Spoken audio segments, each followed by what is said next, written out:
بسم اللہ الرحمن الرحیم۔ السلام علیکم ورحمۃ اللہ وبرکاتہ۔ شینشین بتشریف فرما مولانا اصغر علی امام مہدی صاحب، امیر مرکزی جمعیت اہل حدیث ہند، مولانا حافظ عبد القیوم صاحب، نائب امیر مرکزی جمعیت اہل حدیث ہند، مولانا عبد اللطیف مدنی صاحب،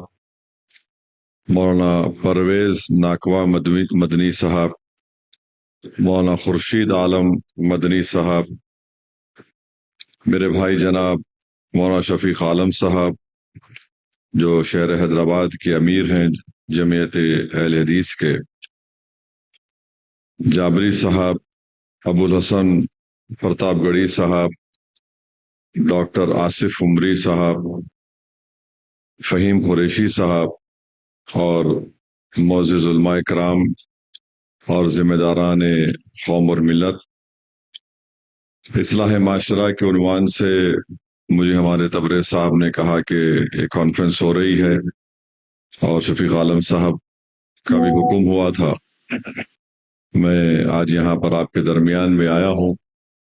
اور میرا ماننا یہ ہے کہ اصلاح معاشرہ کا مطلب یہ نہیں ہے کہ ہم صرف دوسرے لوگوں کو اچھا بننے کی تلقین کریں یا ان کو اچھا بننے کی ہدایت دیں اور صرف نصیحتیں کر کر خاموش ہو جائے، بلکہ اس کا حقیقی مطلب یہ ہے کہ ہم اپنے آپ کو اچھا، نیک اور پاک باز بنا لیں۔ عزیزان ملت، اسلام کا امتیاز یہ ہے کہ اسلام نے